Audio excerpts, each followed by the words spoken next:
What's up, everyone? Hope you're all doing great. Remember, to laugh a little, it's good for the soul. Welcome back to Darkest Dark Web Horror Stories. I love reading your comments, so feel free to say hi, share suggestions, or just lurk.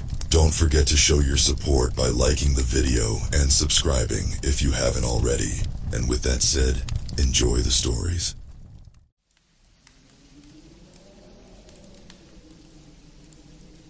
I fucking hate my job.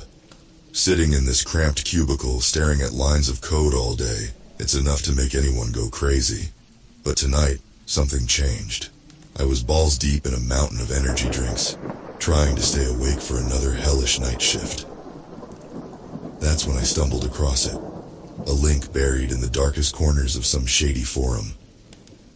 Nuke World, the ultimate Doomsday sim, it said. Curiosity got the better of me. I clicked. The screen went black. Then a message popped up. Welcome to Nuke World. Are you ready to experience the end? My heart raced as I hit yes. The game loaded, revealing a hyper-realistic map of Earth. Cities, mountains, oceans. Every detail was perfect. A menu appeared, listing nuclear arsenals for each country. The US, Russia, China, you name it. I hovered over the launch button for North Korea, my finger twitching on the mouse. What the hell, right? It's just a game. I clicked. A streak of light shot across the screen. Seconds later, Seoul disappeared in a blinding flash. The shockwaves spread, wiping out millions of digital lives in an instant. Holy shit, I whispered, both horrified and fascinated. That's when things got weird. A chat window popped up. Welcome, player, it read. You've taken your first step towards enlightenment. I should have closed the window right then. But like an idiot, I typed back, who is this? We are the Guardians, came the reply. And you've just proven yourself worthy. That's how it started. That goddamn game. If I'd known then what I know now, I would have smashed my computer to pieces that very night. But I didn't. Instead, I played on, launching nukes and watching cities burn. With each simulated apocalypse, I felt a twisted thrill. It was just a game, right? Wrong. So fucking wrong. The chat kept buzzing. The Guardians talked about prophecies, about how the sim wasn't just a game, but a vision of things to come. I laughed it off at first. Bunch of tinfoil hat nut jobs, I thought. But as the nights wore on, their words started to make a sick kind of sense. The world was going to shit anyway, wasn't it? Maybe they were onto something. Before I knew it, I was in deep. The Guardians invited me to private forums, filled with true believers. They shared plans, bunkers, weapon caches, survival strategies, all based on data from the sim. I told myself I was just playing along, gathering intel to expose these crazies. But deep down, a part of me started to believe. That's when they invited me to a meetup. A chance to prepare for the inevitable, they said. Against my better judgment, I agreed. As I drove to the meeting point, an abandoned warehouse outside Pittsburgh, I kept telling myself this was all bullshit. Just a bunch of LARPers taking things too far. But as I pulled up and saw the armed guards at the entrance, my blood ran cold. This wasn't a game anymore. This was real, and I was in way over my fucking head. The warehouse loomed before me, a rusted hulk of metal and broken dreams. My hands shook as I killed the engine. What the fuck was I doing here? Hands where we can see 'em! A gruff voice barked. Two goons in tactical gear approached, assault rifles at the ready. I raised my hands slowly, heart pounding like a jackhammer. I'm here for the meeting, I stammered. One of them nodded. Username, NukeRunner447, I replied using my handle from the game. The guy grunted, checking something on his phone. After a tense moment, he waved me forward. You're clear. Follow me. Inside, the warehouse was a hive of activity. Dozens of people bustled about, unpacking crates and assembling what looked like high-tech equipment. The air reeked of gun oil and sweat. My escort led me to a makeshift stage at the far end. A tall, wiry man with wild eyes stood behind a podium surveying the crowd. When he spotted me, a wolfish grin spread across his face. Ah, our newest recruit, he boomed. Welcome, Nuke Runner. I'm Prophet. Prophet. The guy who'd been feeding me all that end-of-the-world bullshit online. Seeing him in person sent a chill down my spine. He gestured for me to join him on stage. As I climbed up, the crowd fell silent, all eyes on me. "Friends," Prophet announced. "This is the man who's been dominating our leaderboards. His simulations have provided invaluable data for our cause." Murmurs of approval rippled through the crowd. I felt sick. Prophet turned to me, eyes gleaming with a fanatic light. "Tell us, Runner, what have your simulations revealed about the coming storm?" I swallowed hard, mind racing. These people were batshit insane, but if I didn't play along, I might not make it out alive. The sim shows multiple flashpoints," I began, bullshitting my way through. "North Korea, Iran, India, Pakistan, any of them could kick off a global exchange." Prophet nodded sagely. "Just as the prophecies foretold. And what of survival rates?" I took a deep breath. "Low. Very low. But those who are prepared stand a chance." The crowd erupted in cheers. Prophet clapped me on the back, nearly knocking me over. "You see?" he cried. "The data doesn't lie. The end times are upon us, but we chosen few, will weather the storm." As Prophet launched into a batshit speech about nuclear winter and the cleansing fire, I scanned the crowd. These weren't just internet trolls or basement-dwelling neckbeards. I spotted ex-military types, doomsday preppers, and more than a few people who looked like they had money. Serious money.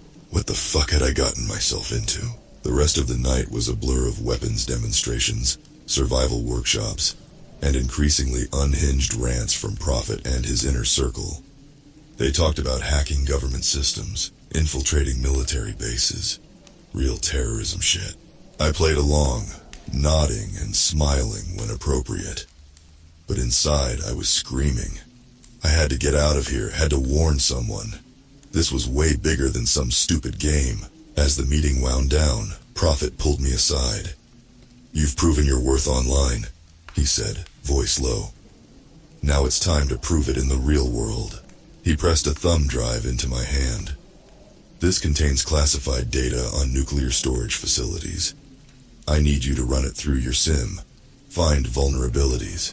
I stared at the drive, blood turning to ice. Where did you get this?"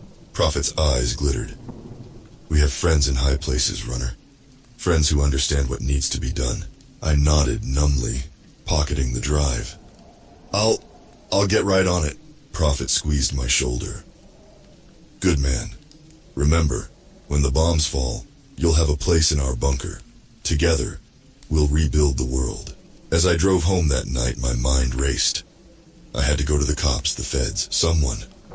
But would they believe me? And even if they did, how deep did this conspiracy go? One thing was clear. I was in deep shit, and the clock was ticking.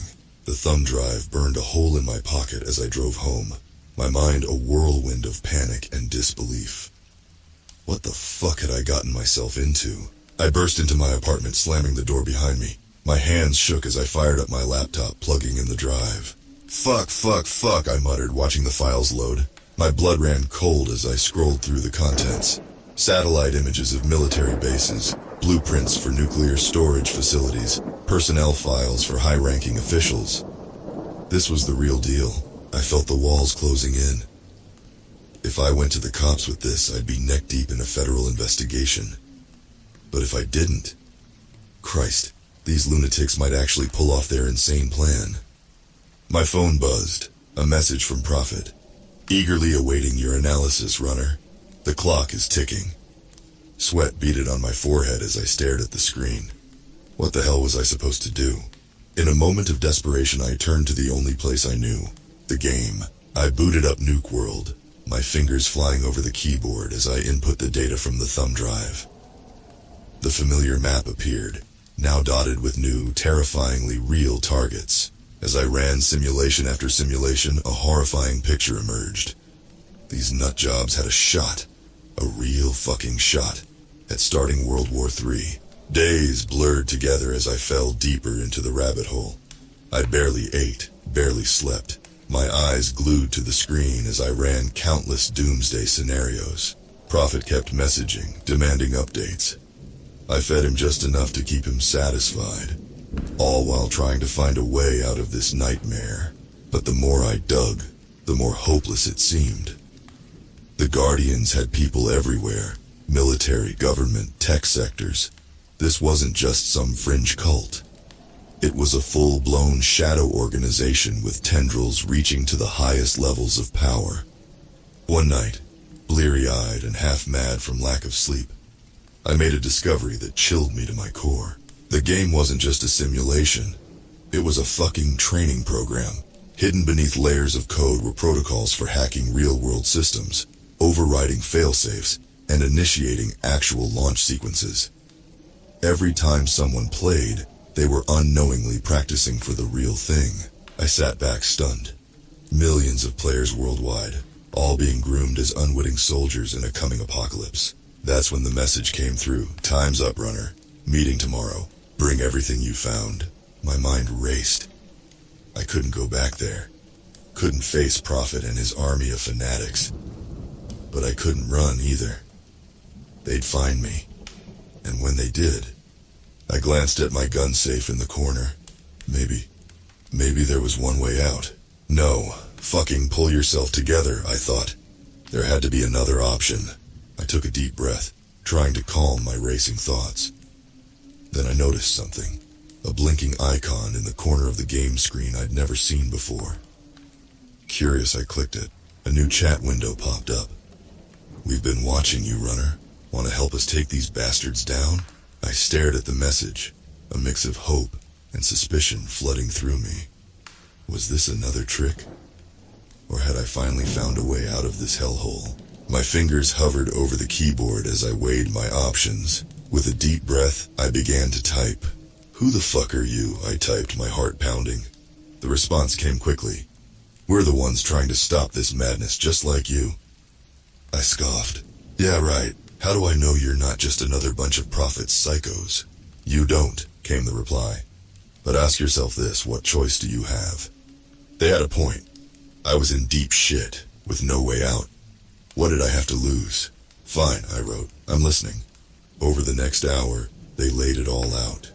They called themselves the Firewall, a group of hackers, whistleblowers, and government agents working to expose and shut down the Guardians. We've been tracking their activities for months, they explained. But we needed someone on the inside. That's where you come in. My mind raced. Could I trust these people? But then again, did I have a choice? What do you need me to do? I asked. Keep playing along, they instructed. Go to the meeting tomorrow, but this time you'll be wired. They gave me an address, a dingy motel on the outskirts of town. Be there at dawn, they said. Come alone. I barely slept that night, my mind a tornado of fear and doubt. But as the sun peeked over the horizon, I found myself pulling into the motel parking lot. A woman was waiting for me, leaning against a beat-up van. She looked like she could snap me in half without breaking a sweat. Runner? She asked gruffly. I nodded, my mouth dry. I'm Viper, she said, opening the van's side door. Let's get you wired up. The next hour was a blur of technical jargon and uncomfortable prodding, as Viper and her team fitted me with hidden cameras and microphones. Remember, Viper said as she finished, act natural.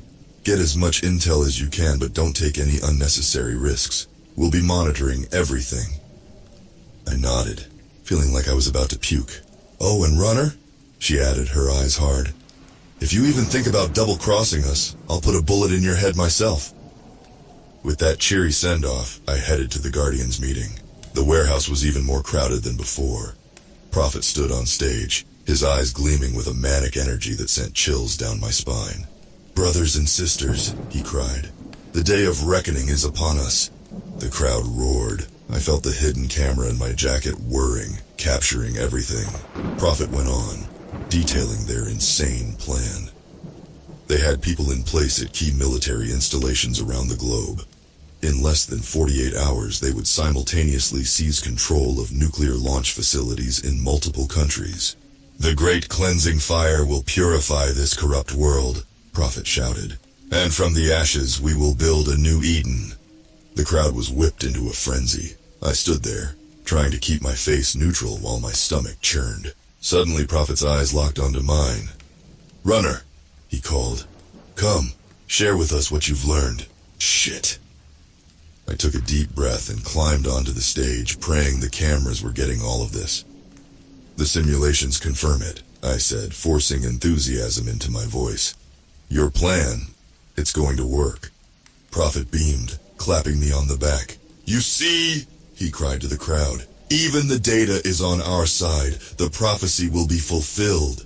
As Prophet launched into another insane tirade, I felt my phone buzz in my pocket. Carefully, I glanced at the screen. It was Viper. "We've got everything we need. Get out of there now." I started to edge towards the exit, my heart hammering. Almost there. Suddenly, an alarm blared. Prophet's voice cut through the chaos. "We've been betrayed. Find the traitor." Fuck. All hell broke loose. Gunshots rang out as Prophet's goons opened fire. I dove behind a stack of crates, bullets whizzing overhead. This was it. I was gonna die in this shithole, surrounded by psychopaths. But then I heard it. The roar of engines, the screech of tires. The wall of the warehouse exploded inward as armored vehicles crashed through. "FBI, everyone on the ground!" I've never been so happy to hear those words in my life. As the feds swarmed in, I crawled towards the new exit, desperate to escape the chaos. A hand grabbed my collar, yanking me to my feet. I looked up to see Viper, her face grim. "Come on, runner," she growled. "We're not done yet." Viper dragged me through the chaos, bullets whizzing past our heads. The warehouse was a war zone. FBI agents clashing with Prophet's cult in a hail of gunfire and explosions. "Move your ass!" Viper shouted, shoving me towards a hole in the wall. We burst out into the cold night air, sirens wailing in the distance. Viper's van screeched to a halt in front of us, the side door sliding open. "Get in," she barked. I didn't need to be told twice. I dove into the van, Viper right behind me. The tires squealed as we peeled away from the carnage. "Holy shit," I gasped, my heart pounding. "We made it." Viper's eyes were hard as she checked her weapon. "Don't celebrate yet, runner. This is far from over." I slumped against the van's wall, the adrenaline crash hitting me hard. "What the fuck do you mean? The feds just busted Prophet's whole operation." Viper shook her head. "That was just one cell. The Guardians have branches all over the world, and thanks to your intel, we know they're planning to strike in less than 2 days." My blood ran cold. "So what now?" "Now," Viper said, tossing me a laptop.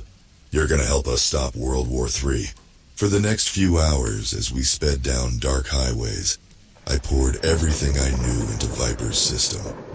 Every bit of data from the thumb drive, every detail I could remember from the meetings. Dawn was breaking when Viper finally called a halt. We pulled into an abandoned gas station, the van's engine ticking as it cooled.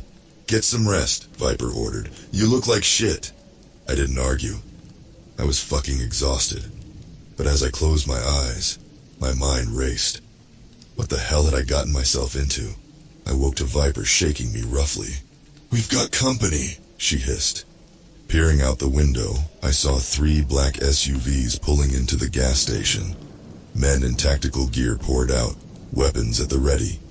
"Fuck," Viper spat. "They found us." My heart leapt into my throat. "The feds?" Viper's laugh was bitter. "Worse, Guardians."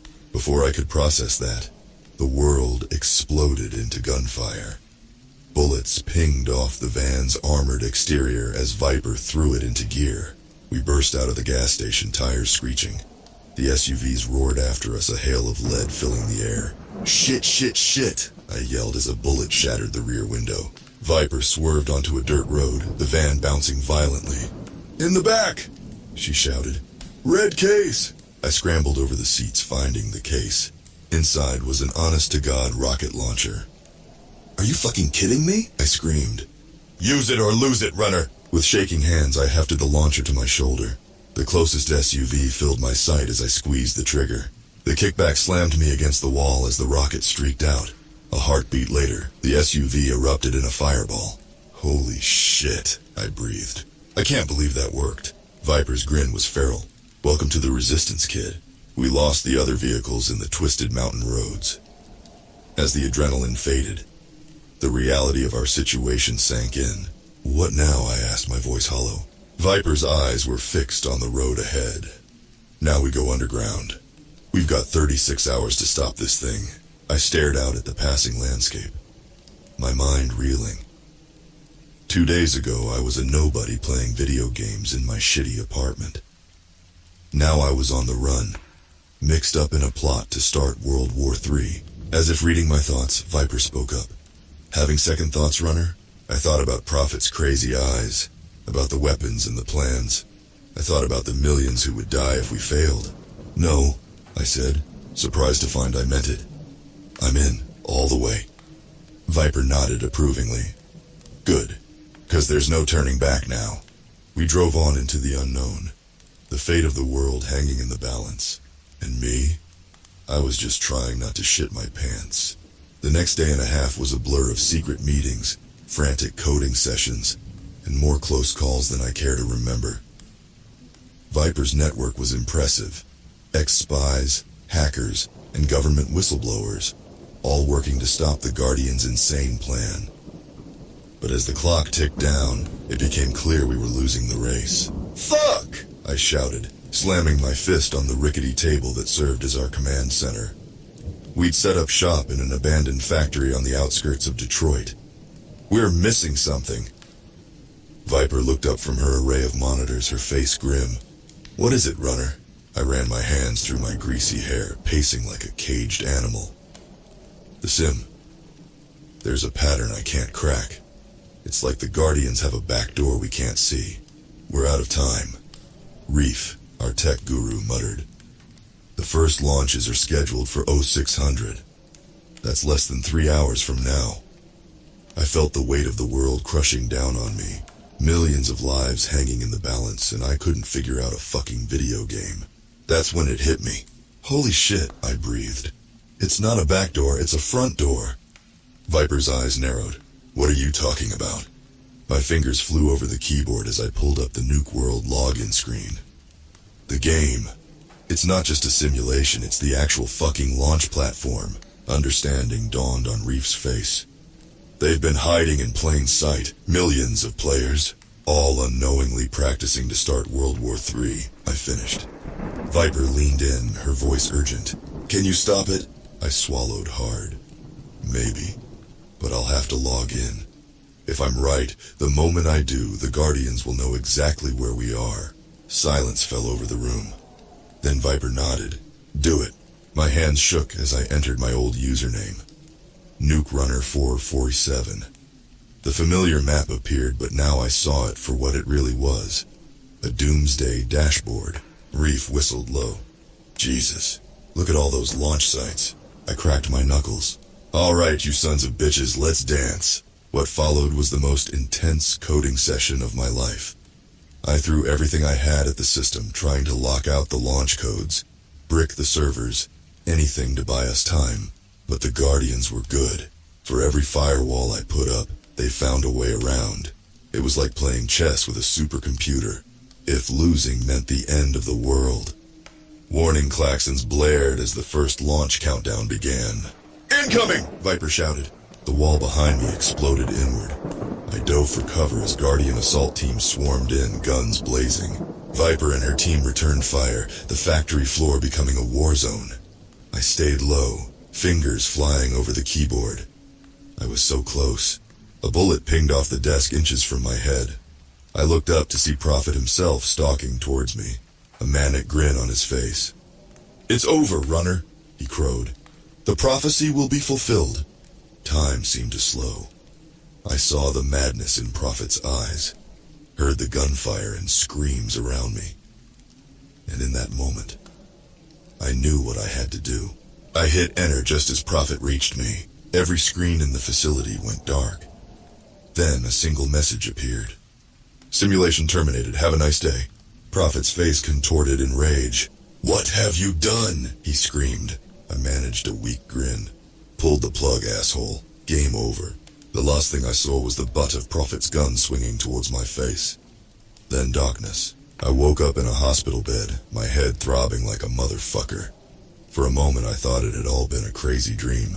Then I saw Viper sitting by my bed looking like she'd been through hell. "Welcome back to the land of the living, runner," she said, her voice gruff but relieved. I tried to sit up, wincing at the pain. What happened?" Viper's face was grim. "You did it. Shut down the whole system. The Guardians' plan fell apart without their precious game." Relief flooded through me, followed quickly by dread. "Prophet?" "In custody, along with most of his top lieutenants. The rest are being hunted down as we speak." I let out a breath I didn't know I'd been holding. "So it's over?" Viper's laugh was bitter. "Kid, it's never over. But yeah, we won this round." As the days passed, I learned more about what had happened.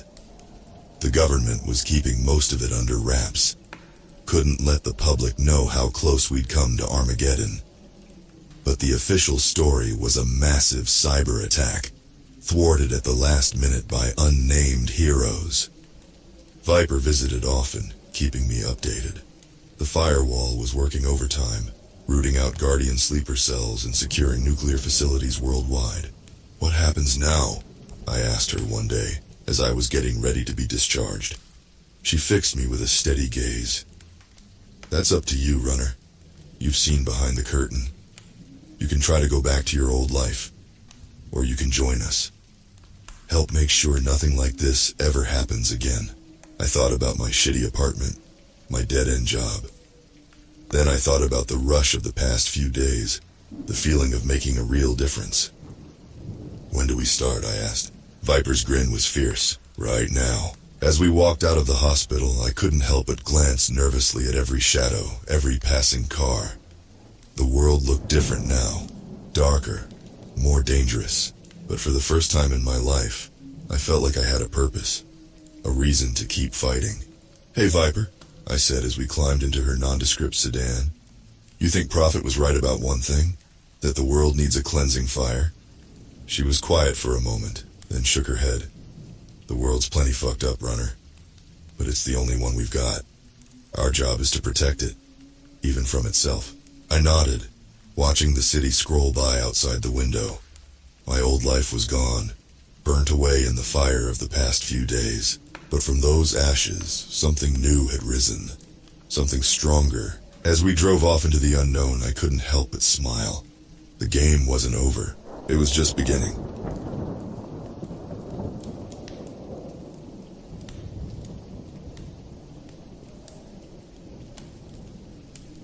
I wasn't looking for trouble. Hell, I was just bored, flipping through the same old crap online. You'd think after surviving a global pandemic, I'd find something meaningful to do with my life. But no. Instead, I was lurking in the darkest corners of the web, like some twisted digital tourist. That's when I stumbled on it. It wasn't flashy, just a simple link in a thread titled Pandemic Truth. Wake up before it's too late. You've seen the type. Usually it's some nutjob wearing tinfoil hats, ranting about how the Earth's flat or the moon landing never happened. But this one felt different. Maybe it was the comments filled with warnings. Once you go down this rabbit hole, there's no coming back. The curiosity gnawed at me. I clicked. The screen flashed and redirected me to a site I'd never seen before. Dark colors, minimal text, but the message was loud and clear. Everything you know about the pandemic is a lie. My heart skipped a beat. It wasn't a stretch to say I'd been skeptical about some of the government's handling of the pandemic.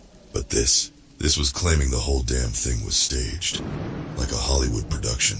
The site claimed that COVID wasn't real, at least not the way we thought it was. They said the government, backed by a secret agency, was fabricating the entire pandemic as an excuse to control the population. They had evidence, too. Photos of empty hospitals, fake death certificates, videos of people walking into clinics and coming out with something far worse than a virus. It was insane, but the way they laid it out, it felt real. I laughed it off, but something inside me twisted. What if? What if we'd been lied to? What if the vaccines weren't saving us but hurting us? The doubt clawed at my brain. I scrolled through the forums, reading horror stories. People talking about family members who disappeared after taking the shot, never to be seen again. Others who swore their loved ones changed, became shells of themselves, almost like zombies. There was talk of a resurgence of the disease, but not from the unvaccinated, no, from the ones who had taken the jab. Then I found the post that did me in. It was short, written by someone under the alias Watcher 2020. They're not protecting us, they're killing us, they're watching. Stay offline if you want to survive. I should have stopped there, but you know how it is. Once you've seen something like that, you can't just walk away. I had to know more. I spent hours digging through the site, watching videos of people I thought were like me, people who had started out skeptical, but then fell headfirst into this belief that the pandemic was the biggest lie ever told. By the time I pulled myself away from the screen, it was almost dawn. My head hurt, my eyes stung, and my gut told me I'd just done something I'd regret. But I couldn't shake the feeling that maybe, just maybe, there was some truth buried in that madness. That night, I couldn't sleep. Every cough, every sore throat from the past year echoed in my mind. Had I been a pawn in some twisted game? Was there something they weren't telling us? The next day I started talking to a few friends about what I'd found. Most of them laughed me off, but one Rob, he didn't. He told me to come over, said there was something I needed to see. I didn't realize it then, but that's when the real nightmare began. Rob wasn't your typical conspiracy nut. He was a down-to-earth guy, worked in IT, always up on the latest tech trends.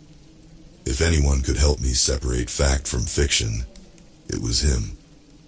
We'd been friends since college, but I never pegged him as someone who'd buy into this kind of thing. That's why it shook me when he didn't laugh off what I showed him. "Man, you've been digging in some dangerous places," he said, handing me a beer. His apartment was dark, lit only by the faint glow of multiple computer monitors. The place had always been a bit of a tech lair, but lately it felt different, more paranoid. There were papers scattered everywhere, printouts, half-finished circuits, and a few screens filled with code I didn't understand. "I wasn't looking for it, it just found me," I muttered. Rob chuckled, but his eyes stayed serious. "Yeah, that's how it starts." "What do you mean?" I asked, trying to play it off like this was no big deal, but my pulse quickened. Rob was always the rational one. If he was buying into this... He took a swig of his drink and leaned forward. "Look, I've seen this shit before. You're not the first to fall down that rabbit hole. Hell, I've been there myself. It's addicting, you know? The idea that there's some grand truth only a few people know. It makes you feel special. Like you've got the upper hand over the sheep who don't see the world for what it is." He paused, eyes narrowing. "But sometimes there's more truth to it than we want to admit." A cold knot formed in my stomach. "So, you think?" Rob looked at me, and for a second, I saw something I didn't like in his expression. Fear. He stood up, pacing around his cluttered apartment. I didn't want to believe it either, but once you dig deep enough, things start lining up. Too many coincidences, you know? "What things? You think the pandemic's a hoax?" He shook his head. "Not exactly. The virus is real. There's no denying that. People are getting sick. People are dying. But the way they've handled it, there's something off, man. Too much control. Too fast. And then the vaccine rollout? That was the kicker for me. They didn't even hesitate. Like they were waiting for it." I leaned forward, heart thudding. "You really believe they planned this? All of it?" Rob stopped pacing, staring at the floor for a moment before answering. "Not at first. But after what I found? Yeah, I think they're using the virus. It's not about saving lives, it's about control. And the vaccine, it's not what they say it is." I almost laughed. Almost. But something in his tone kept me grounded in my seat. "What are you talking about?" He tapped the side of his head, eyes wide with a manic energy that hadn't been there before. "It's not just medicine. There's something in it. Something that affects your brain. I've seen people change after getting the shot. They're not the same. You know how they said some people were getting side effects like fatigue or headaches? It's more than that. Their personalities. It's like they're slowly being erased. I shook my head, trying to process what he was saying. Erased? How? I don't know exactly. But I've been tracking this forum for months now. People are reporting the same thing. Families saying their loved ones just aren't there anymore. Like they're alive but not really living. It's like they're being reprogrammed. I stood up, my nerves buzzing like live wires. Rob, that's insane. There's no way. I can show you, he interrupted, cutting me off with a grim look. If you don't believe me, I can show you proof. I stared at him for a long moment, torn between walking out and leaning in. My gut screamed at me to leave, but curiosity had its claws in me. All right, show me, Rob nodded, turning to one of his screens. He pulled up a folder and opened a video file. The grainy footage showed a man sitting on a couch talking to the camera. He looked normal, mid-40s, brown hair, average build. But the longer I watched, the more I noticed something was off. His voice was flat, his expression vacant, like he was reading from a script he didn't believe in. Then, without warning, he stopped talking mid-sentence. Just stopped. His eyes glazed over and he sat there, completely still, for minutes. The video ended abruptly after that. What the hell was that? I asked, my skin crawling. Rob turned to me, his face pale. That's what the vaccine does. It's not saving us. It's changing us. And for the first time since this all began, I felt real fear. I couldn't shake what Rob had shown me. The man in the video, that vacant stare, the sudden shutdown, it haunted me for days. At first I convinced myself it was fake. Some elaborate deep fake, maybe. But the nagging thought that there might be truth behind it kept gnawing at me. I tried going about my normal routine work, seeing friends, even mindlessly scrolling through social media like I always did. But every time someone posted about the vaccine, every time I overheard a conversation about it, that empty gaze from the video played over and over in my head. After a few days, I started noticing things, subtle but enough to unsettle me. My co-worker Dave, who used to be the most energetic guy in the office, came in looking off. His usual banter was gone, replaced with this robotic flat tone. He smiled less, barely made eye contact. When I asked if he was okay, he just shrugged, muttering something about the usual side effects of the vaccine. Then there was my sister Jess. She'd been all about getting vaccinated early on, sharing pro-vaccine posts and practically dragging the rest of the family to the clinic. But recently she'd stopped texting as much. I hadn't seen her in a while, and when I finally did, it was like she wasn't fully there. Her responses were short, almost rehearsed, like she was reading from a script in her head. Hey Jess, how's it going? I asked when we met up for coffee. She smiled, a strange, forced smile, and nodded. Everything's fine, just, tired. Tired? You never stop. What's going on? She took a sip of her coffee and glanced out the window, avoiding my eyes. The vaccine, I guess. They said there might be fatigue. I froze. Her voice was flat, just like Dave's, just like the guy in Rob's video. Something twisted in my gut. You feeling okay though, right? Like nothing weird? Her expression remained blank. No, nothing weird. I leaned back in my chair, heart pounding in my ears. What the hell was happening? Jess wasn't the type to bullshit. She'd tell me if something was wrong. But the way she looked at me like she wasn't fully present, it made my skin crawl. I needed answers. I couldn't keep spinning in my head like this, second-guessing everything around me. I called Rob later that night.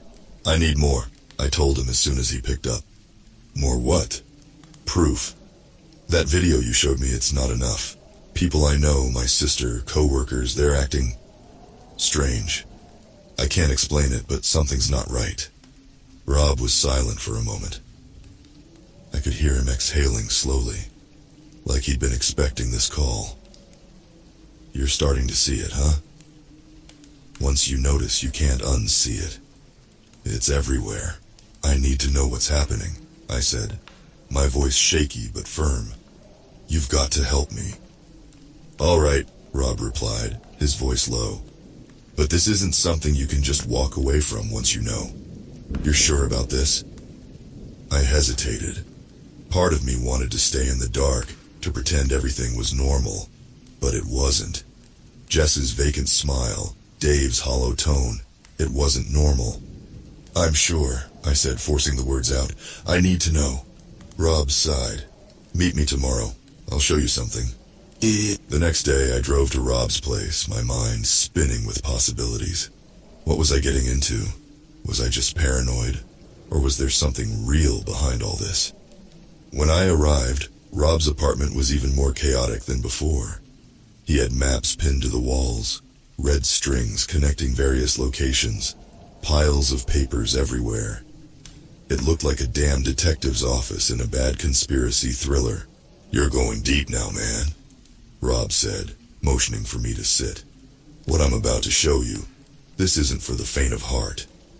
Just show me. He sat down at his desk, pulling up a folder labeled Dossiers. Inside were dozens of files, names, photos, detailed information about people I didn't recognize. But the one thing they all had in common, they'd all received the vaccine. These people, Rob said, flipping through the files, they've all been reported missing or have experienced personality changes. No one's talking about it, but it's happening. My hands trembled as I reached for one of the files. The photo was of a young woman, mid-30s, smiling happily. The notes underneath told a different story. Extreme personality shift. Inability to maintain conversations. Memory gaps. What is this? I asked, feeling my throat tighten. They're being erased, Rob whispered. Not all at once. Slowly. It's like their minds are being overwritten piece by piece. And it's not just the vaccine. I stared at him, waiting for him to finish. It's the start of something bigger, something none of us were ready for. My stomach churned. What do you mean? Rob's face darkened. It's not just about controlling the virus. It's about controlling us. I didn't sleep that night. After what Rob had told me, sleep seemed impossible. My brain was on fire, racing through all the information, the files, the bizarre video. The faces of those people like Jess and Dave stayed with me. How many others were out there? How deep did this go? I kept seeing Jess's blank stare every time I closed my eyes. Was she already too far gone? Was there a point where they couldn't be saved, where whatever this was fully took over? I needed answers, but I didn't know where to find them. Rob had been hesitant to tell me more, but after hours of pacing and replaying our conversation in my head, I decided to push harder. The next morning I called him, but his phone went straight to voicemail. I called again. Nothing. I drove straight to his place, speeding through red lights, barely noticing the world around me. When I got there, his door was ajar. My pulse quickened, a cold sweat breaking out on my skin. "Rob!" I called out as I pushed the door open wider, stepping into the apartment. It was chaos. Papers were everywhere, chairs overturned. His computer screens were off, something I'd never seen in the years I'd known him.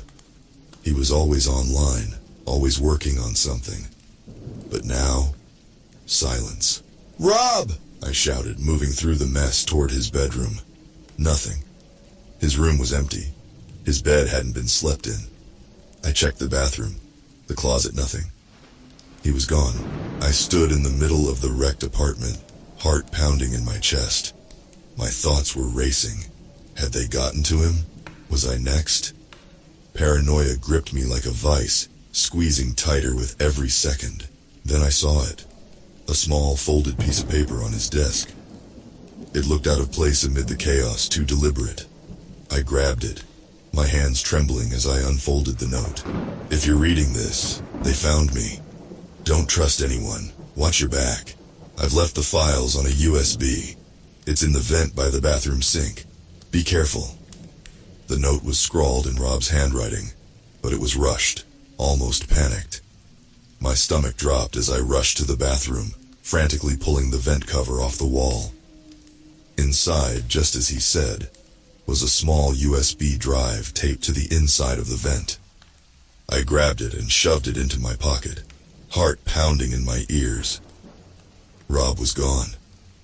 I didn't know if he was alive or dead, but I knew one thing. He had uncovered something real, and now I was in the middle of it. I spent the next few hours in a dingy motel, too afraid to go home. The paranoia had sunk its claws deep, and every shadow outside the window felt like it was watching me. Every car that passed made my pulse quicken. With shaking hands, I plugged the USB into my laptop. The screen flickered for a moment before a folder appeared labeled Project Eclipse. I clicked it open, my breath shallow. Inside were documents, videos, and audio files. The deeper I dug, the worse it got. This wasn't just a conspiracy theory. This was a full-blown operation. A covert government project designed to use the pandemic as a cover for something much darker. The vaccine wasn't meant to protect people. It was a delivery system injecting something into the population that allowed for subtle, long-term control. Behavioral changes, personality shifts. It all pointed back to one thing: mind control. Rob had been right.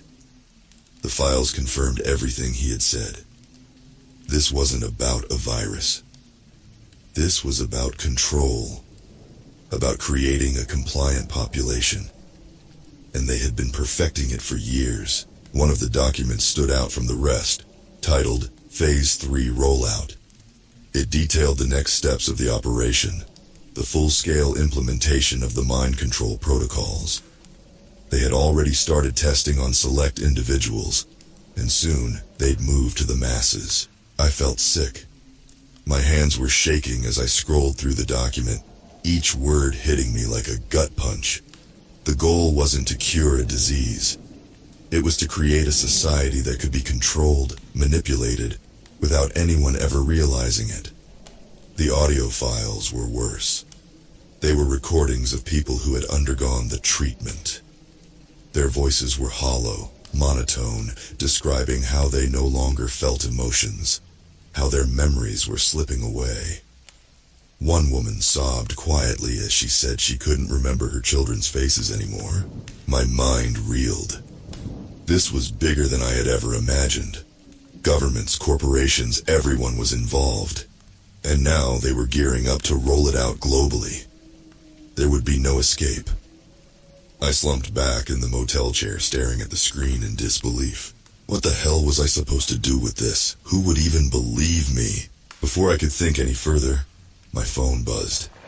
It was a message from an unknown number. "You're in too deep. Stop now or face the consequences." My blood ran cold. They knew. They were watching me. I slammed the laptop shut and sat in silence, my mind racing. I had two choices: run or fight.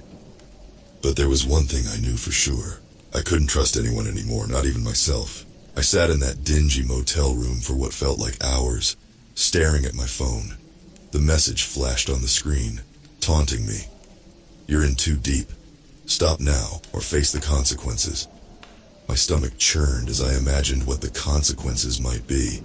Rob was gone, probably dead, and now I was next. Every instinct screamed at me to run, but where could I go? If they could find Rob, they could find me. There was no escaping them. They were everywhere. Whoever they were. The government. Some secret agency. It didn't matter. All I knew was that I wasn't safe. I shoved my laptop and the USB into my backpack and bolted for the door. My hands shook as I glanced up and down the hallway, paranoid that someone was waiting for me. But the hallway was empty, eerily quiet. Too quiet. I didn't dare go home. They would be watching, maybe even waiting inside. So, I did the only thing I could think of. I drove. No destination, no plan, just driving aimlessly through the city. trying to outthink the invisible threat that had me in its grip. As I drove, my mind raced. Who could I trust? My family? No. Jess was already acting strange. Maybe she was compromised. My friends? They'd think I was crazy. The authorities? Forget it. They were probably in on it. There was no one. I was alone. After a few hours of driving, I pulled into the parking lot of an old run-down diner on the edge of town. My nerves were fried, and my body was running on pure adrenaline. I needed to think, to figure out my next move. Inside, the diner was nearly empty. A tired-looking waitress behind the counter barely glanced up as I slid into a booth. The old radio played some soft, crackling tune in the background, but it did nothing to calm the storm raging inside me. I ordered coffee. Not that I could stomach anything. My hands trembled as I sipped it, trying to force my brain to focus. The files on the USB were damning proof that the pandemic was a cover, that the vaccine was just the beginning of a massive mind control experiment. But what could I do with that proof? Who would listen? As I sat there lost in thought, the bell above the diner door jingled. I didn't look up. It wasn't until someone slid into the booth across from me that I snapped back to attention. I looked up, startled, to see a man in a dark hoodie, face half hidden by the shadows. His eyes were cold, calculating. My stomach dropped. "I told you to stop," he said, his voice calm but carrying an unmistakable threat. "But you didn't listen." My heart pounded in my chest, and I could feel the blood drain from my face. I didn't respond. I couldn't. "You have something that doesn't belong to you," he continued, his eyes locked on mine. "Give it back, and we can forget this ever happened." I shook my head slowly. "What the hell is this? Who are you?" His lips curled into a thin, humorless smile. "Doesn't matter who I am. What matters is you're playing a dangerous game, and you're in way over your head." I glanced around the diner, but no one was paying attention. The waitress was busy with another customer. We were invisible to the world. "I know what you're doing," I hissed, trying to keep my voice steady. "People are being changed. The vaccine, it's..." He cut me off with a soft laugh, leaning in closer. "You think you've uncovered some grand conspiracy? You're not the first to figure it out, but it doesn't matter. You can't stop it." I swallowed hard, my throat dry. "What did you do to Rob?" He raised an eyebrow, feigning surprise. "Rob? Is that what this is about?" He sighed, shaking his head. "Rob was a loose end, just like you're about to be." I felt my blood run cold. "You have two options," the man said, leaning back in his seat. "You give me the USB, and you walk away, or I make sure you disappear like all the others." The weight of his words sank in. I didn't have a choice. If I didn't give him the files, I was as good as dead. But if I gave them to him, everything Rob and I had uncovered would be lost. I'd be complicit in whatever nightmare was unfolding. I reached into my bag, pretending to comply. My fingers brushed the USB, but instead of handing it over, I gripped my phone. In a quick, panicked movement, I snapped a photo of the man's face and sent it to multiple people in my contacts and insurance policy. If I didn't make it, at least someone would know. He didn't react at first, but when his phone buzzed, he glanced at the screen and his face darkened. "You really think that's going to save you?" he said quietly, rising from the booth. I felt my heart stop. I had gambled, and it was the wrong move. He leaned in close, his breath hot on my ear. "You're dead, whether you send that to the world or not. We control everything." Without another word, he turned and walked out of the diner, leaving me sitting there, paralyzed with fear. I didn't wait. I bolted for the door, my hands shaking as I pulled out of the parking lot and drove as fast as I could. But no matter how fast I drove, I couldn't outrun the sinking feeling in my gut. They were coming for me, and this time I had nowhere left to hide. I barely remember driving after that. The streets blurred as I sped through town, my mind racing with the grim reality of my situation. The man in the diner had made one thing clear. I was a dead person walking. They knew about the files. They knew everything. I pulled into an abandoned parking lot on the outskirts of town, slamming the brakes so hard that the tires screeched. My heart was pounding in my chest like a drum. I grabbed my phone, hoping against hope that someone I sent that photo to would respond. But all I got were confused messages from friends asking what the hell was going on. I couldn't tell them. They wouldn't understand. And even if they did, they'd be in danger too. I couldn't risk dragging anyone else into this nightmare. I threw my phone onto the passenger seat and leaned back, staring at the ceiling of my car. What the hell was I supposed to do? If I ran, they'd find me. If I went public, they'd silence me before anyone could believe me. And even if I did get the truth out there, would anyone care? The internet was flooded with conspiracy theories, misinformation, and denial. I'd just be another crazy person shouting into the void. But I had to do something. Rob had died for this, and now my life was on the line too. I pulled the USB out of my pocket and stared at it. Inside were the files, proof of everything. The mind control, the vaccine hoax, the government's plan to manipulate the population. All of it. This little piece of plastic was the key to bringing them down. But it was also a death sentence. I had to find a way to leak the information anonymously, somewhere they couldn't trace it back to me. But where? Suddenly it hit me. The dark web. That's where all of this started, right? That's where Rob found the conspiracy in the first place. If I could upload the files there, it would spread like wildfire. It would be unstoppable. My hands were shaking as I opened my laptop, booting it up in the dim light of my car. I fumbled through my settings, activating a VPN and making sure my connection was as secure as possible. I didn't have Rob's hacking skills, but I knew enough to stay anonymous for a little while at least. I navigated through the layers of the dark web, my heart racing with every click. The deeper I went, the more my nerves frayed. I knew they could be tracking me, watching every move. But I had no choice. After what felt like hours of searching, I found a forum, a place where people shared files, leaks, and conspiracies. The kind of place where people would be interested in what I had to offer. I uploaded the USB's contents, attaching a short, anonymous message. The truth is out there. Don't believe the lies. Spread this before it's too late. I hit send, and for a moment, everything felt still. The files were out there now. It wasn't much, but it was something. Maybe, just maybe, people would see the truth. As soon as the upload was complete, I wiped the USB and threw it out the window, watching as it skidded across the asphalt. I couldn't risk carrying it any longer. I slumped back in my seat, exhaustion washing over me. For the first time in days, I felt a glimmer of hope. Maybe I could still make it out of this alive.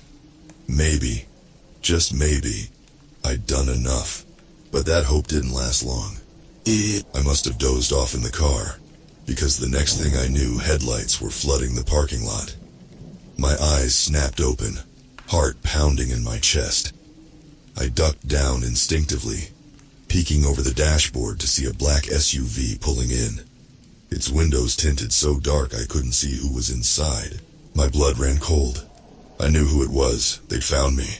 I fumbled for my phone, heart racing as I typed out a message to the group of friends I'd sent the photo to earlier. If something happens to me, they're coming. The man in the photo. Tell someone.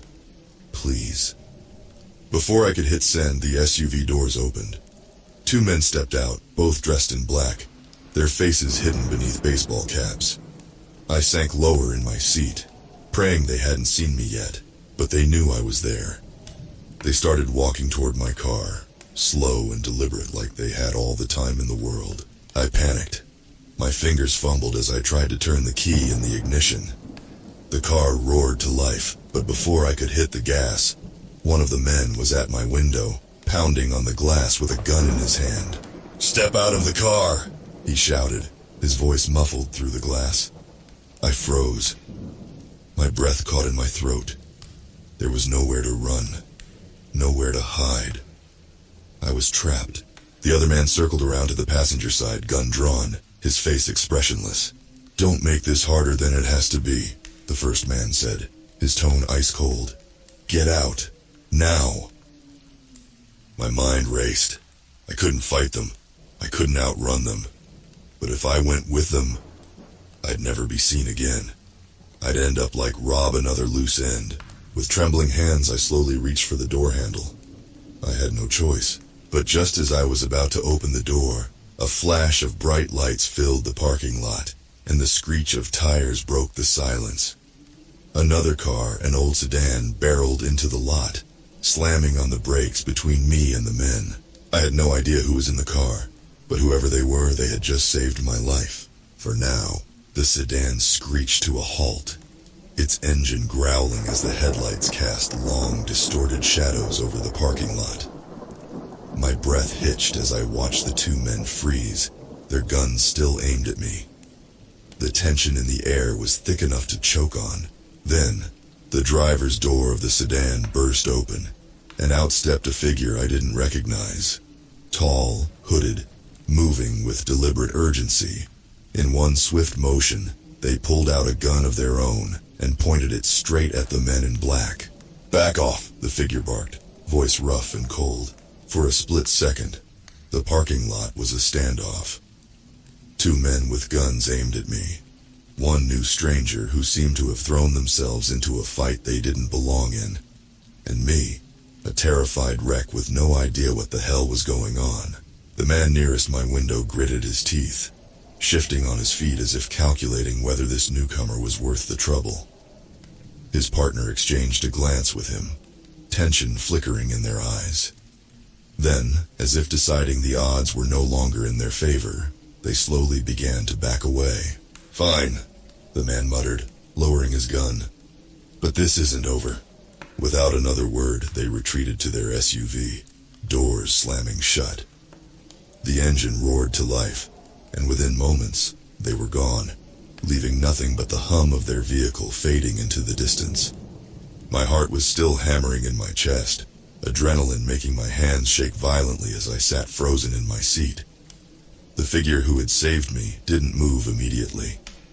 They stood there for a long moment, watching the SUV disappear into the night, guns still in hand. Finally, they lowered the weapon and turned toward me, pulling the hood down to reveal a face I hadn't expected to see. "Jess," I stared, my mind trying to process what the hell I was seeing. My sister? The same sister who had been distant, who had ghosted me after our last conversation.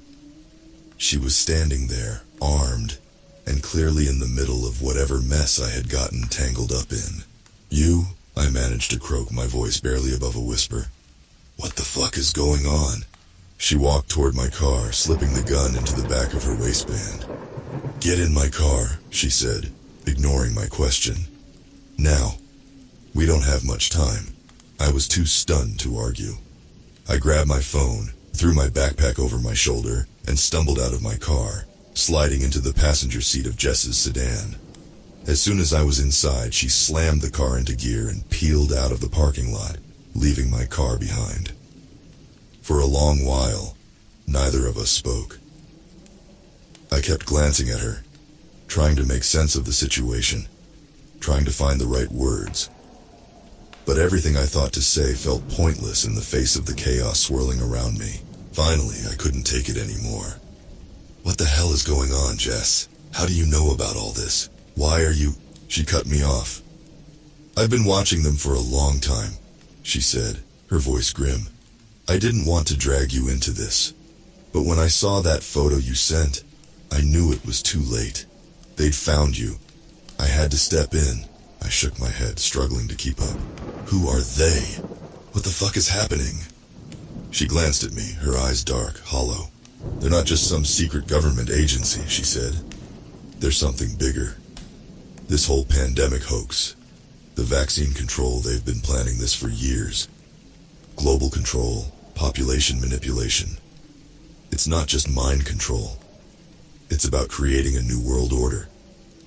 And anyone who gets too close to the truth, they disappear." The weight of her words crashed over me like a tidal wave. And Rob, he got too close, she said quietly. Just like you did. I felt sick. My stomach churned, bile rising in my throat as the reality of it all hit me. Rob had died for this. Jess was risking her life. And I was just another pawn in a game far bigger than I could have ever imagined. But why didn't you tell me? I asked, my voice cracking. Why didn't you warn me? Jess's knuckles tightened on the steering wheel. Because I thought I could protect you by keeping you out of it. I was wrong. We drove in silence for a while longer, the highway stretching out ahead of us, dark and endless. I didn't know where we were going, and frankly, I didn't care. All I wanted was to survive the night, to find some way out of this nightmare. Finally, Jess pulled off the road, parking the car in the shadows of an old abandoned gas station. She killed the engine, turning to face me. There's a place, she said. Somewhere safe, off the grid. But we can't stay long. They'll find us eventually. They always do. I nodded, too exhausted to argue, too overwhelmed to even think straight. Why don't we just go public with the files? I asked weakly. The truth is out there now, right? It's on the dark web. People will see. She shook her head. It's not enough. They control the narrative. They'll bury it, spin it however they want. The only way to stop this is to keep running, and to hope that someday, someone with more power than us will take them down. I leaned back in the seat, closing my eyes as the weight of everything pressed down on me. I didn't know what the future held, or if I'd even make it through the next few days. But for now I had Jess, and that would have to be enough for however long we had left.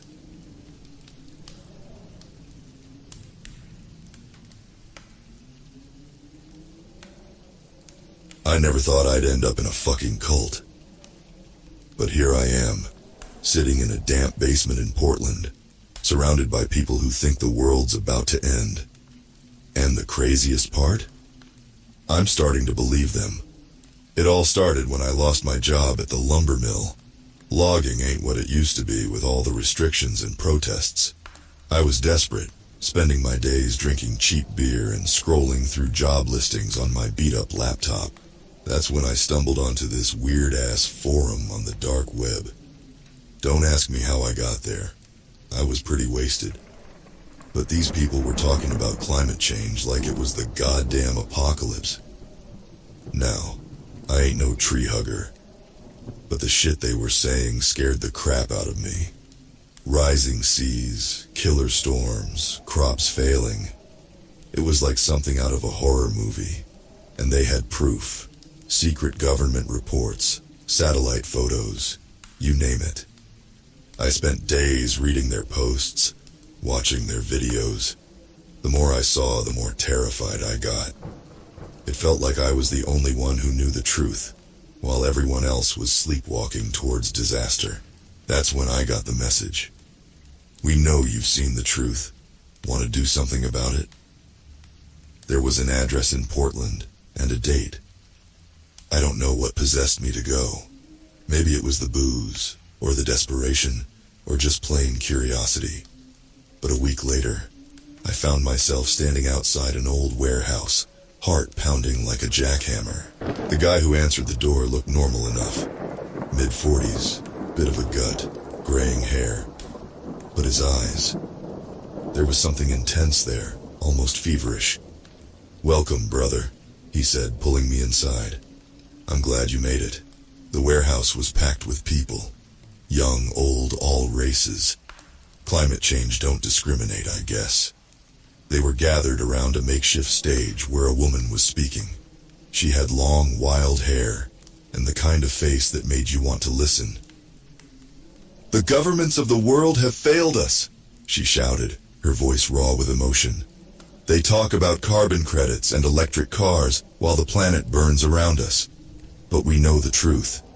We've seen the data they try to hide, and we know that there's only one way to save Mother Earth." The crowd murmured in agreement. I felt a chill run down my spine. What the hell had I gotten myself into? The human race is a cancer, she continued, her eyes blazing. We consume, we pollute, we destroy.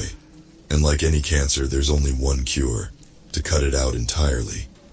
Holy shit. Was she talking about what I thought she was talking about? But fear not, brothers and sisters, for we have found a way to save the planet and to transcend this doomed physical existence.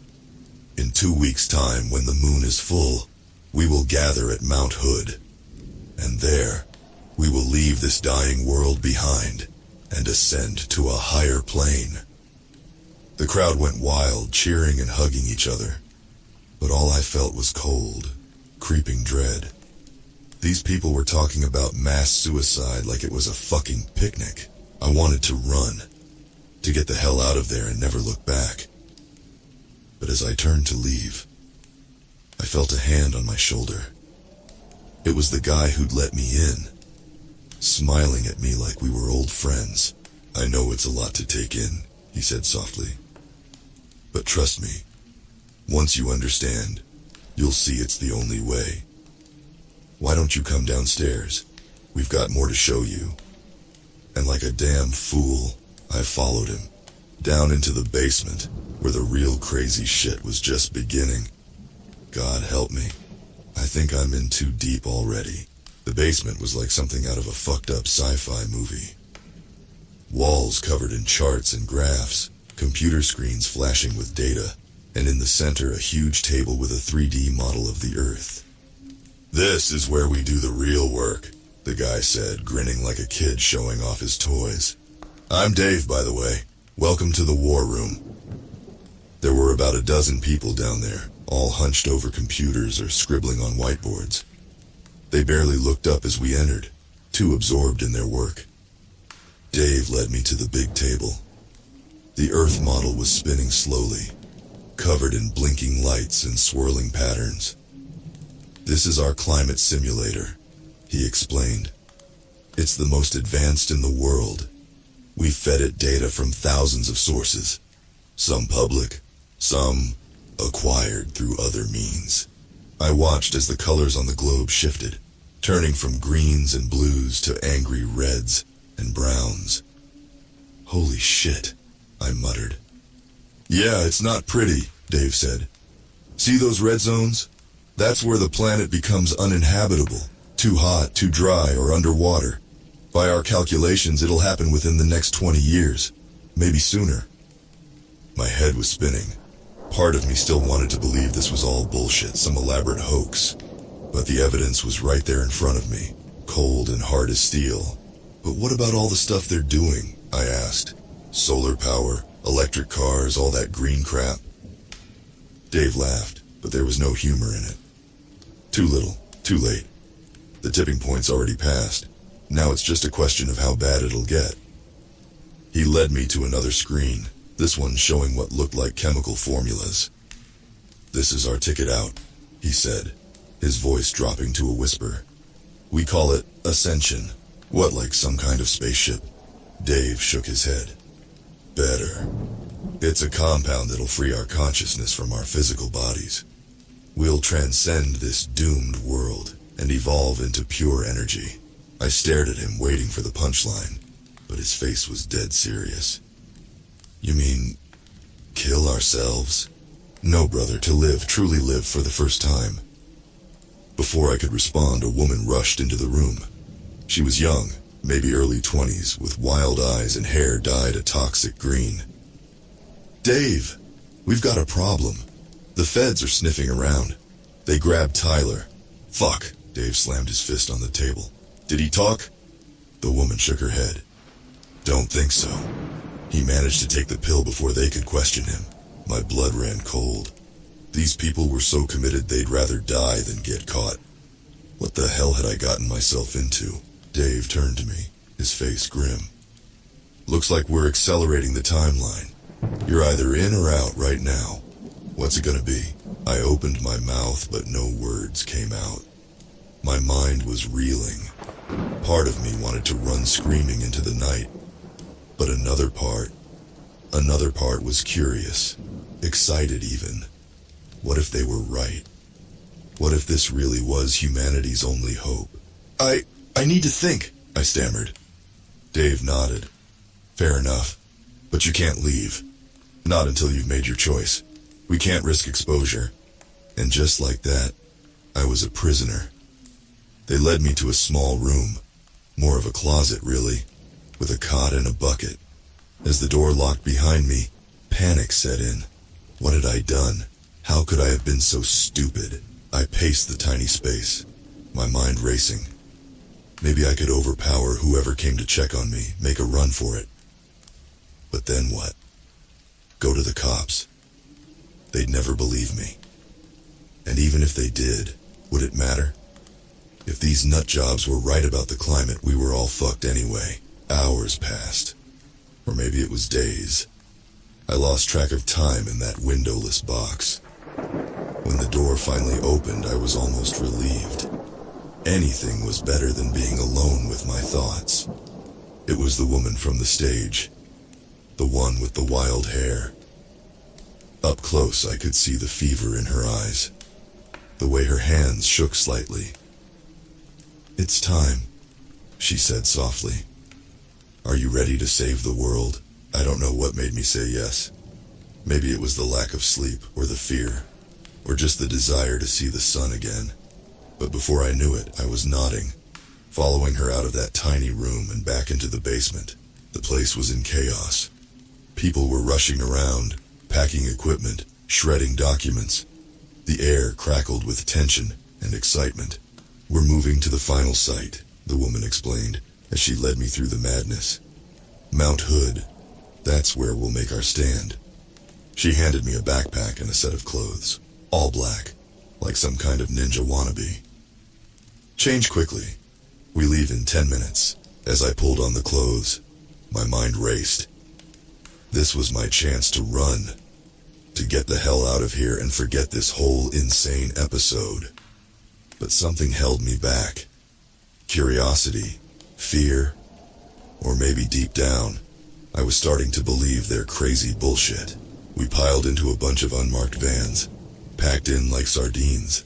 The woman, Sarah, I learned her name was, sat next to me, her eyes gleaming with fervor.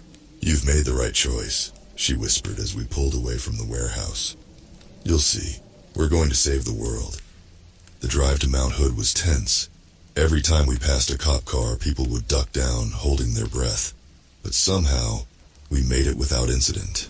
The camp was hidden deep in the woods, a collection of tents and makeshift shelters. As we unloaded the vans, I got my first real look at the full group. There must have been at least 100 people, maybe more. Welcome to Eden, Sarah said, spreading her arms wide. Our last refuge before we ascend. The next few days were a blur of activity. We set up equipment, ran drills, and attended endless meetings where the leaders spouted their insane philosophy. And the scary thing was, it started to make sense. They showed us more data, more projections. The world was dying, they said, and we were the chosen ones, the only ones who could save it by removing ourselves from the equation. Think about it, Dave told us during one session. Every human being produces tons of carbon in their lifetime. By leaving this physical plane, we're not just saving ourselves. We're saving countless future generations that would have descended from us. It was twisted logic, but in that isolated bubble, surrounded by true believers, it started to sound reasonable. I found myself nodding along, feeling a sense of purpose I'd never experienced before. But it wasn't all philosophy and planning. There was a darker side to Eden, one that made my skin crawl. It started with the purification rituals. Every night we'd gather around a bonfire, chanting and swaying. Then, one by one, people would step forward to confess their sins against the earth. I used to work for an oil company, one man sobbed. I helped destroy the planet. The crowd would roar, and the confessor would be stripped naked and symbolically cleansed with ash from the fire. But the worst was the departures. Every few days, a small group would be chosen to ascend early. They'd take the ascension drug, a nasty cocktail that looked like green sludge, and walk off into the woods. We were told they had successfully transcended, become pure energy. But late one night, I stumbled across Dave and some others burying bodies in a remote clearing. The sight of those pale, lifeless forms made me vomit into the bushes. What the fuck had I gotten myself into? This wasn't salvation. It was mass murder. But by then, it was too late to back out. Anyone who showed doubt was labeled a carbon traitor and dealt with. I'd seen it happen. The screams still haunted my dreams. So I played along, hoping for a chance to escape. But as the days ticked by and the final ascension drew closer, I realized with growing horror that I might not make it out alive. And the scariest part, a small, fucked up part of me was starting to look forward to it. To believe that maybe, just maybe, there was something waiting on the other side. Something better than this doomed world we'd destroyed. God help me, I think I'm losing my mind. As the days wore on, the camp got more and more tense. People were on edge, jumping at every sound from the forest. We all knew the cops were looking for us, and it was only a matter of time before they found Eden. I tried to keep my head down, to blend in, but it wasn't easy. The rituals were getting more extreme, the purifications more violent. I saw things that'll haunt me till the day I die. One night they brought in a guy they'd caught trying to sneak away. They said he was a carbon traitor, that he was going to betray us to the authorities. What they did to him, Jesus, I can still hear the screams. After that, I knew I had to get out. But how? We were miles from anywhere, and the true believers were watching everyone like hawks. My chance came 3 days before the final ascension. I was on latrine duty, digging new shit pits on the edge of the camp. It was disgusting work, but at least it got me away from the constant chanting and preaching. As I was shoveling, I heard a noise in the bushes. At first, I thought it was an animal, but then I saw a flash of camo, and my heart nearly stopped. The fucking army had found us. For a second, I thought about shouting a warning. These people were crazy, sure, but some of them had become like family. But then I remembered the bodies in the woods, the screams of the traitor. Fuck 'em. I dropped my shovel and ran towards the soldiers, hands in the air. "Don't shoot," I yelled. "I'm not one of them." The next few hours were a blur. I was cuffed, blindfolded, and shoved into a helicopter. They took me to some kind of military base and grilled me for hours about the cult, their plans, everything. I told them what I knew, about the mass suicide plan, the bodies in the woods, the stolen climate data. They nodded grimly, like it confirmed what they already suspected. "You did the right thing," one of the agents told me. "You probably saved a lot of lives today." But I didn't feel like a hero. I felt like a coward, a traitor. Even after everything I'd seen, a part of me still believed in the cause. Still wondered if maybe, just maybe, they were right about everything. They kept me at the base for a few days, running tests to make sure I hadn't been drugged or brainwashed. I overheard snippets of radio chatter, enough to piece together what was happening back at Eden. The army had raided the camp, but most of the cultists had already ascended. They found bodies everywhere, hundreds of them. Men, women, even a few kids. All dead from that fucking green sludge. But the leaders, Dave, Sarah, and a few others, had disappeared. Vanished into thin air, like they really had turned into pure energy or some shit. When they finally let me go, I didn't know what to do with myself. I couldn't go back to my old life, not after everything I'd seen and done. So I drifted, picking up odd jobs here and there, always looking over my shoulder. I tried to put it all behind me, to convince myself it was just a bad dream, but I couldn't shake the feeling that it wasn't over. That somewhere out there, the survivors were regrouping, planning their next move, and the worst part? Sometimes, late at night when the world feels like it's falling apart, I find myself missing Eden, missing the sense of purpose. The feeling that I was part of something bigger than myself. I've thought about looking for them. The cult, I mean. I know it's crazy, but there are times when I'm drunk or high, staring at the news with all its talk of rising seas and burning forests, when it doesn't seem so insane anymore. But I don't. I can't. Because as fucked up as the world is, as doomed as we might be, I'm not ready to give up on it just yet. I'm not ready to ascend. Still, sometimes I dream about Mount Hood, about Sarah's wild eyes and Dave's fervent speeches, about that green sludge and the promise of transformation, and I wake up in a cold sweat, wondering if maybe, just maybe, they were right all along. It's been 6 months since Eden. 6 months of nightmares, paranoia, and this gnawing feeling in my gut that something big is coming. I've tried to move on, to forget, but the world won't let me. Every time I turn on the news, it's there. Wildfires in California, floods in Florida, hurricanes tearing through the Caribbean. It's like the planet itself is screaming, and I can't block out the noise. I ended up in New York, figuring I could lose myself in the crowds. Got a job as a bike messenger, spending my days weaving through traffic, trying to outrun my thoughts. But even here, in the concrete jungle, I can't escape. I see them everywhere. People with that same feverish look in their eyes that I saw in Eden. They hand out flyers on street corners, whispering about the end times. Different groups, different names, but the same message. The world is dying, and we're to blame. One day, I'm making a delivery in Brooklyn when I spot a familiar face. It's one of the guys from Eden, a true believer named Mike. He's older now, hair graying at the temples, but I'd recognize those burning eyes anywhere. He's preaching to a small crowd, gesturing wildly. "The governments of the world have failed us," he shouts. And suddenly I'm back in that warehouse in Portland, heart pounding. I should have kept riding. Should have pretended I didn't see him. But like a moth to a flame, I find myself drawn in. Mike's eyes lock onto mine, and for a second I see a flicker of recognition. But he doesn't miss a beat, launching into a tirade about rising sea levels and mass extinctions. After the crowd disperses, he approaches me.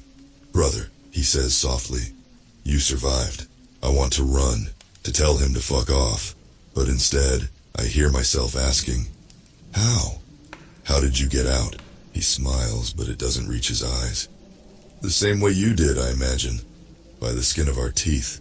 We end up in a dingy bar, knocking back cheap whiskey as Mike fills me in.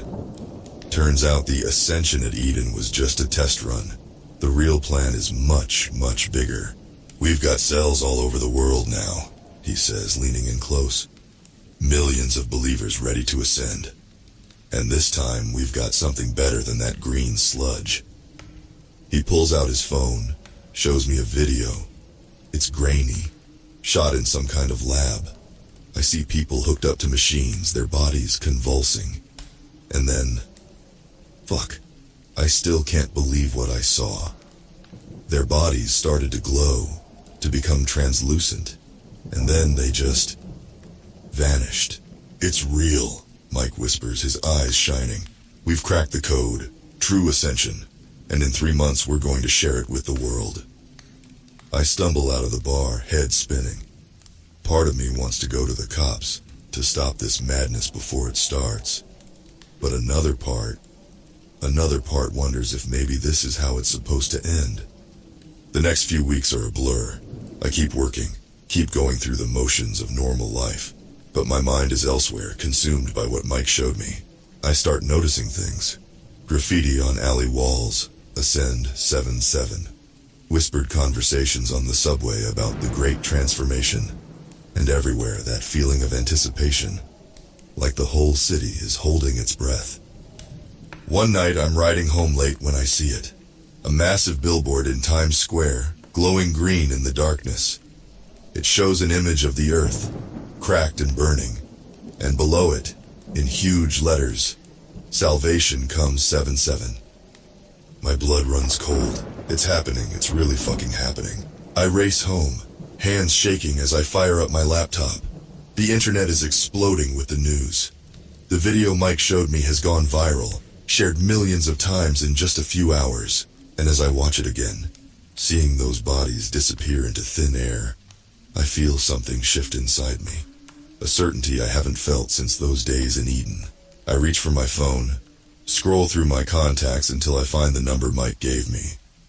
My finger hovers over the call button as the first rays of dawn creep through my window.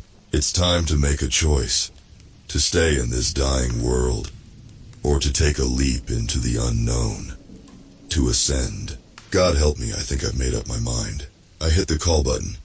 Mike answers on the first ring like he's been waiting for me. "Brother," he says, and I can hear the smile in his voice. "I knew you'd come around." The next few weeks are a whirlwind. Mike introduces me to the New York cell of the movement. They call themselves the Light Bringers now, and they're everywhere. Lawyers, doctors, teachers, all preparing for the great ascension. I throw myself into the preparations. It feels good to have a purpose again, to be part of something bigger than myself. We spend our days spreading the word, recruiting new members. Our nights are filled with secret meetings and rituals. But as July 7th draws closer, I start to have doubts. The fervor of the group is intoxicating, but in quiet moments, I find myself questioning everything. What if we're wrong? What if the ascension is just an elaborate suicide pact?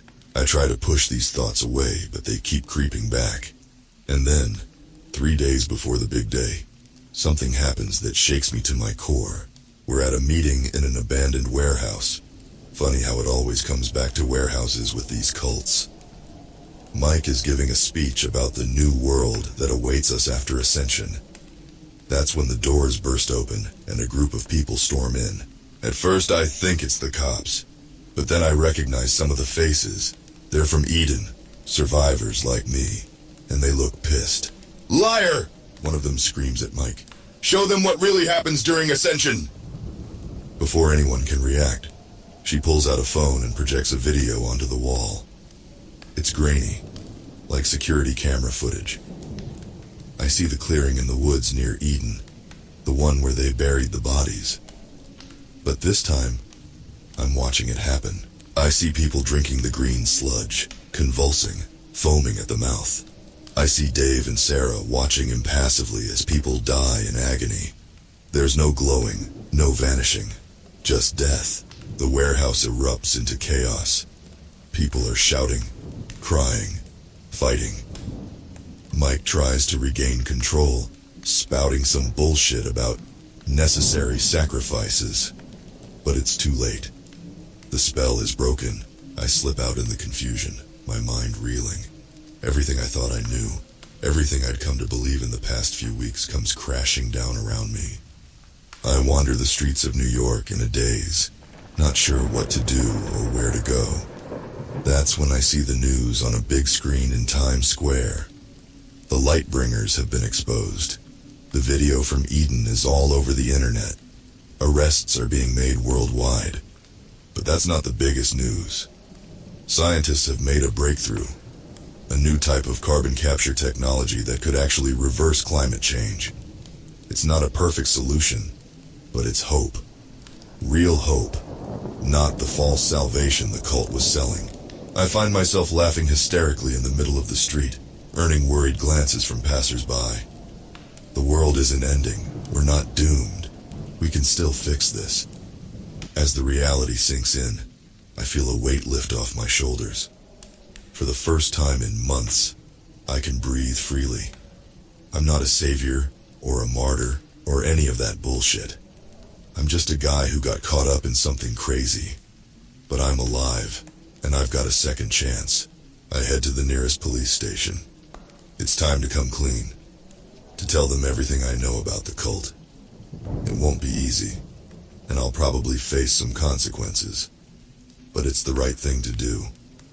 As I wait in line to talk to an officer, I overhear a conversation. They're organizing volunteer teams to help install the new carbon capture devices. Regular people doing their part to save the world. one small action at a time. I smiled to myself. Maybe that's how we really ascend. Not by leaving this world behind, but by rolling up our sleeves and working to make it better. For the first time in a long time, I feel something I thought I'd lost forever. Hope. Real, genuine hope for the future. And let me tell you, it beats the hell out of green sludge and crazy cult shit. Time to face the music and then get to work. We've got a planet to save after all. It's been a year since that day in the police station. A year of trials, testimonies, and trying to piece my life back together. It hasn't been easy, but I'm getting there. I got lucky. In exchange for my cooperation, they gave me immunity. Some of the others weren't so fortunate. Mike's serving life. Sarah and Dave are still on the run, but the net's closing in. It's only a matter of time. The world's changed a lot in the past year. Those carbon capture devices, they're everywhere now. You can see them on rooftops, in parks, even floating out in the ocean. They look like giant metal trees, their leaves sucking CO2 right out of the air. It's not a magic fix. The climate's still fucked up, and we've got a long way to go. But for the first time in decades, the numbers are moving in the right direction. People are calling it the Great Reversal. Me? I'm doing my part. After the trials were over, I joined one of those volunteer teams. Now I spend my days installing and maintaining capture devices all over the city. It's hard work, but it feels good. Real good. Sometimes, though, in the dead of night, I still hear the chants from Eden. Still see those bodies in the woods. The nightmares aren't as frequent now, but they haven't stopped completely. I don't know if they ever will, and I'd be lying if I said I didn't think about the cult sometimes. Not about joining again. Fuck that noise. But about how close we came to the brink. How easy it was to fall for their bullshit when things seemed hopeless. I see it in others too. Ex-cultists trying to readjust to normal life. You can spot them if you know what to look for. That haunted look in their eyes. The way they flinch when someone mentions the environment. We've started a support group. Meets every Thursday in a church basement. We talk about our experiences, our guilt, our struggles to believe in the future again. It helps, you know, knowing you're not alone. But it's not all heavy shit. Life goes on, and sometimes it's even good. I met someone, another ex-cultist named Jamie. We're taking it slow, both of us still dealing with our baggage. But it's nice, having someone who understands. Last week, we went to a climate rally in Central Park. Not one of those Doomsday ones, but a celebration of the progress we've made. Thousands of people, all there to plant trees and learn about the new technology. As I looked out over the crowd, I saw something that made my heart skip a beat. A group of kids, couldn't have been more than 10 or 11, wearing t-shirts with a slogan, "We are the reversal generation." In that moment I felt it again. That thing I thought the cult had stolen from me forever. Hope. Real, solid hope for the future. Don't get me wrong, I'm not naive. I know we've still got a long, hard road ahead. The world's still a mess, and there are plenty of people out there looking to take advantage of that. New cults, new doomsday prophets, new false saviors. But now I know better. I know that the real answer isn't in some magic ascension bullshit, or a bottle of green sludge. It's in rolling up our sleeves and doing the work. It's in believing in science, in each other, in the resilience of this battered but beautiful planet we call home. As for me, I'm done with cults, done with easy answers and false promises.